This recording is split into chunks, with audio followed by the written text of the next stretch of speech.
अस्सलाम वालेकुम प्यारे बच्चों। आज का हमारा जो टॉपिक है वो है for class 9th relative atomic mass.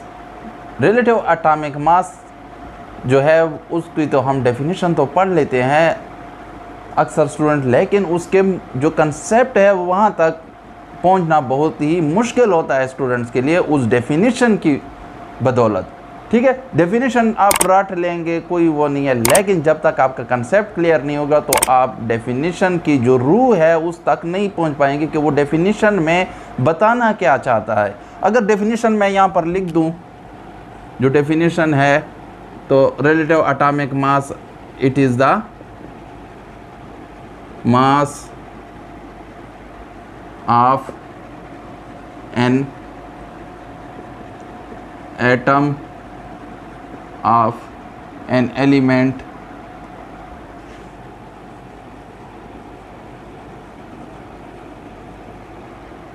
taken as 1/12 of the mass of carbon 12 atom.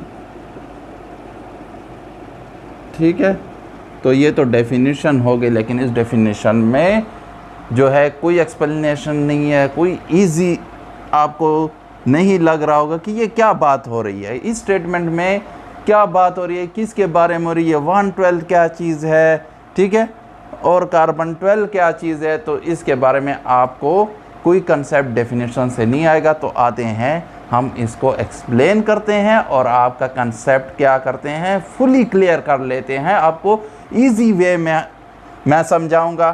For example, आप दुकानदार के पास जाते हैं और उसको कहते हैं कि मुझे 1 किलो कोई चीज़ दे दो, वो चीनी है, सब्ज़ी है, फ्रूट है, या वो चावल है, जो भी चीज़ है, तो क्या वो आपको इसी तरह शॉपर में डाल कर दे देगा हाथ से अंदाज? नहीं, बल्कि आप उससे कहेंगे कि मुझे एक किसी स्टैंडर्ड के मुकाबले में तौल कर दे दो। और वो स्टैंडर्ड हमारे पास जो होते हैं वो अब तो इलेक्ट्रॉनिक मशीनें आ गई, लेकिन ज़्यादातर हमारे पास क्या होते थे, पहले बाट होते थे।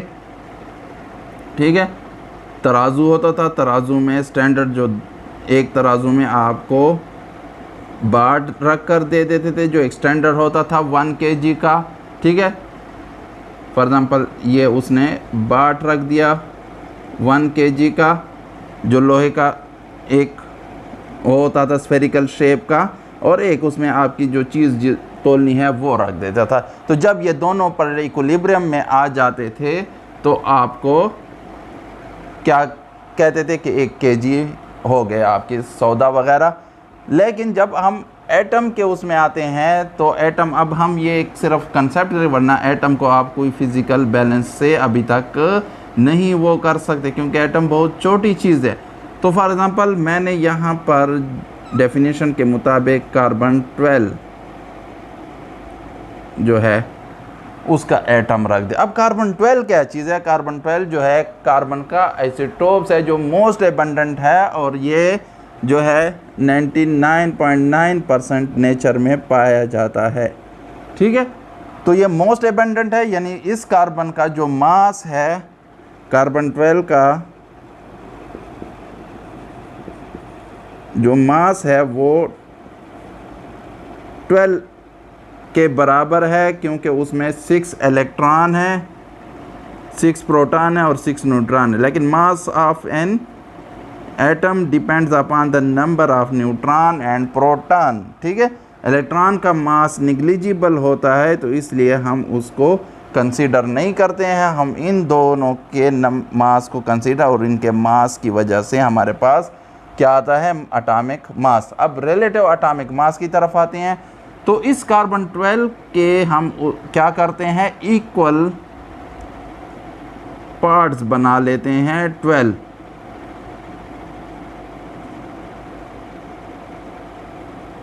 यानी इस एटम को, कार्बन 12 को इक्वल 12 पार्ट्स में डिवाइड कर लेते हैं, और वो पार्ट जब हम इधर वो 12 पार्ट्स रखेंगे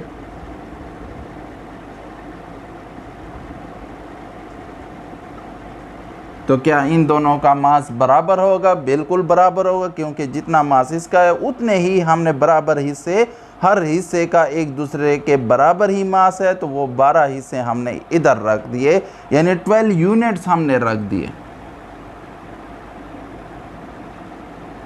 ठीक है, तो 12 यूनिट जो हमने ये रखे बिल्कुल इक्वल थे। फिर हमने क्या किया, यहाँ से हमने कार्बन 12 के एटम को हटा दिया और उसकी जगह किसी दूसरे एलिमेंट, फॉर एग्जांपल मैंने ऑक्सीजन का वो कर दिया, रख दिया एटम। अब क्या ऑक्सीजन का एटम इसके 12 पार्ट्स के बराबर मास होगा? बिल्कुल नहीं।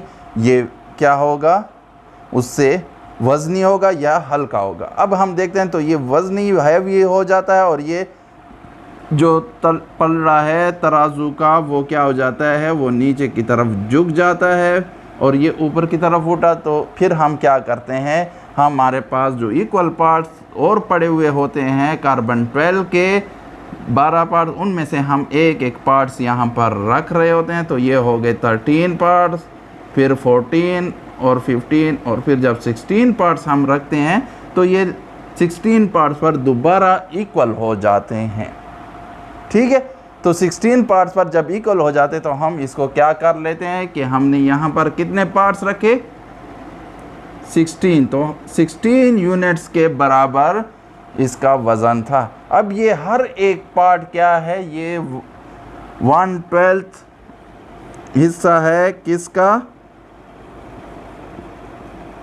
Of the mass of carbon 12, यानी कार्बन 12 का जो मास जितना था उसको हमने इक्वल 12 पार्ट्स में, तो हर एक हिस्सा उसका 12वां हिस्सा है, उसके मास का 12वां हिस्सा है। तो इन हिस्सों की कंपैरिजन में हम मुख्तलिफ एलिमेंट्स का जब एटॉमिक मास मालूम करते हैं तो उसको हम क्या कहते हैं, रिलेटिव एटॉमिक मास। ठीक है, फॉर एग्जांपल नाइट्रोजन का 15 है तो हम यहाँ पर 15 ही रखे हुए थे, और 15 के जब वो बराबर हो तो हमने उसको 15 यूनिट्स मास दिया। ठीक है, और इसी तरह जो सोडियम था वो 23 उसके एटम का एटॉमिक मास आ रहा था, तो वो असल में 23 पार्ट्स के बराबर था।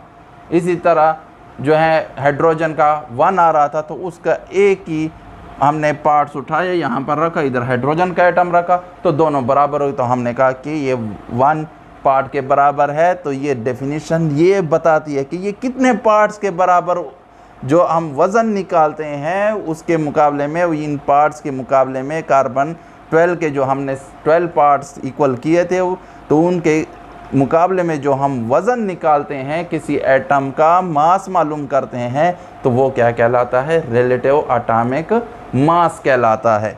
अब क्या मैंने पहले बताया था हम कोई फिज़िकल बैलेंस के थ्रू तो इनको करते नहीं हैं, तो ये तो एक कंसेप्ट आपका क्लियर करना था। तो असल में जो हम मालूम करते हैं वो मास स्पेक्ट्रोमीटर के थ्रू मालूम करते हैं, और मास स्पेक्ट्रोमीटर मैं ज़्यादा डेफिनेशन में उसकी इंट्रोडक्शन में नहीं जाता कि वो क्या चीज़ है। असल में सिंपल मैं बता देता हूँ कि जब हम एटम्स या मालिक्यूल्स जो हमें नज़र नहीं आ रहे होते हैं, ठीक है, आंख से नज़र नहीं आ रहे, तो उनका मास हम क्या मालूम करेंगे, तो उनके मास को मालूम करने के लिए मास स्पेक्ट्रोमीटर एक मशीन थी, स्पेक्ट्रोमेट्री में आती है, तो उसके ज़रिए हम मालूम करते थे। तो उसमें एक स्केल होता है, सेंसर होता है। अब सेंसर फॉर एग्जांपल यहाँ पर 0 वैल्यू है, ठीक है। अब कार्बन 12 का उस सेंसर पर जो मास आ रहा था वो फॉर एग्जांपल मैं कहता हूँ कि इधर आ रहा था, ठीक है, ये कार्बन का मास, तो हमें पता है कि कार्बन का 12 के बराबर है। तो उसको हमने क्या कर दिया, इक्वल 12 पार्ट्स में हमने वो कर दिया।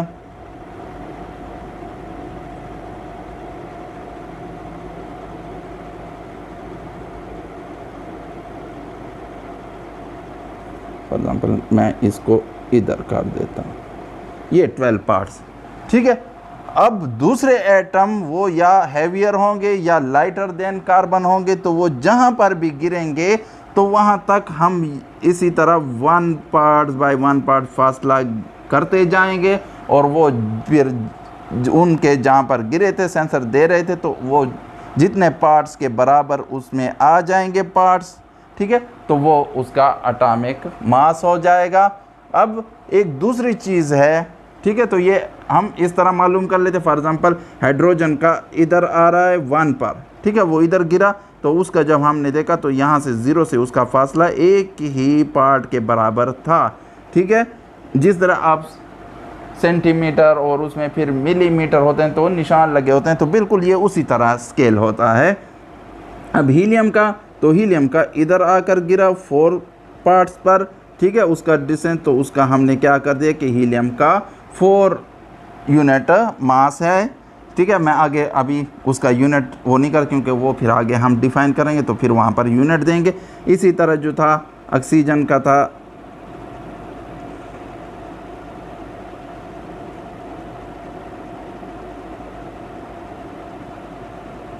तो ये यहाँ पर ऑक्सीजन गिरा था, यानी ये 16 पार्ट्स पर गिरा था ऑक्सीजन, ठीक है। तो ऑक्सीजन ये 15.99, लेकिन वो आइसोटोप्स एबंडेंस की वजह से उसका एवरेज निकाला। ये गलत है, अगर 15.9 इधर कभी भी नहीं आएगा, इधर या 16 आएगा या 15 आएगा, ठीक है।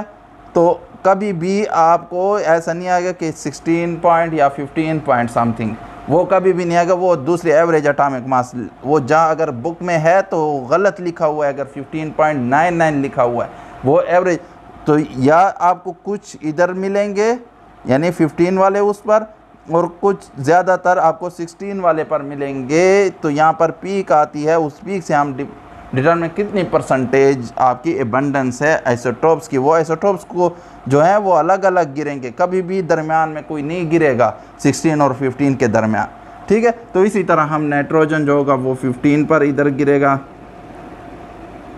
ठीक है, ये 15 वाले उस पर। तो अब एक दूसरी यूनिट, ठीक है, ये क्लियर हो गया कि इस तरह हम दे रहे होते हैं, कोई फिज़िकल बैलेंस नहीं होता है। अब ये जो आपके पास इक्वल पार्ट्स हैं, इनको फिर हमने नाम दिया, इस यूनिट को ख़ास नाम दिया, वो क्या था, एटॉमिक मास यूनिट, या सिंपली इसको क्या कहते हैं, AMU सिंबल से हम रिप्रेजेंट करते हैं, सिंबॉलिकली AMU से, या एब्रीवेशन हम इसकी AMU से रिप्रेजेंट करते हैं। अब AMU क्या है, ये जो हमने इक्वल पार्ट 12 किए थे, तो हर एक पार्ट को AMU कहते हैं। अब फॉर एग्जांपल ऑक्सीजन का हमारे पास 16 पार्ट्स के बराबर था, तो इसका क्या हो गया, 16 AMU हो गया। नाइट्रोजन का 15 के बराबर था, तो वो 15 AMU यानी एटॉमिक मास यूनिट, यानी 15 पार्ट्स के बराबर या यूनिट्स के बराबर था। ऑक्सीजन का 16 यूनिट्स के बराबर था। इसी तरह सोडियम 23 पार्ट्स के बराबर था, तो उसके क्या यूनिट हो गई, 23 AMU। इसी तरह हाइड्रोजन 1 पार्ट के बराबर उसका मास था, तो 1 AMU, ठीक है। तो आगे हम AMU को भी डिफ़ाइन करेंगे, लेकिन दोबारा मैं अपने टॉपिक की तरफ, जो मेन टॉपिक हमने शुरू किया था, रिलेटिव एटॉमिक मास, तो ये इन रिलेशन विद यूनिट्स हम इसको मालूम करते हैं हर एटम के, हर एलिमेंट के। तो इसलिए ऐसे मास को जो आप किसके relative to the some units मालूम करते, सम स्टैंडर्ड्स मालूम करते हैं, और वो स्टैंडर्ड आपका कार्बन 12 के यूनिट्स थे, तो इसलिए इसको रिलेटिव एटॉमिक मास कहते हैं। तो अब आगे हम AMU भी हमने वो कर लिया कि AMU क्या है, ये मास जो है किसी एलिमेंट का, वो जो है 1 पार्ट के जो मास होता है इसको AMU कहते हैं, ठीक है। अब किसी का 16 पार्ट्स के बराबर है, किसी का 15 पार्ट्स के बराबर है, किसी एलिमेंट के एटम का 23 पार्ट्स के बराबर है, किसी का 1, किसी का 4, किसी का 5। तो इसी तरह हम AMU उनके कि कितने AMU के बराबर है, कितने पार्ट्स के बराबर है, किसके पार्ट्स, कार्बन 12 के जो 12 पार्ट्स हमने इक्वल निकाले थे उनके बराबर, ठीक है। तो ये हो गया। इंशाल्लाह नेक्स्ट लेक्चर में हम AMU को कन्वर्ट करेंगे कि वो उस कितने ग्राम के बराबर होता है वो एक AMU, तो वो आगे पढ़ेंगे। तो प्यारे स्टूडेंट, अब हम आते हैं किसकी तरफ, AMU का कितना वेट होता है, कितना मास होता है इन ग्राम के, एक यूनिट AMU कितने के बराबर है। यानी एक जो 12 पार्ट्स इक्वल किए थे हमने कार्बन 12 के, तो वो एक पार्ट कितने ग्राम्स के बराबर होता है, तो वो हम पढ़ लेते हैं। तो मैं अगर इसमें सब टॉपिक दूं तो मास ऑफ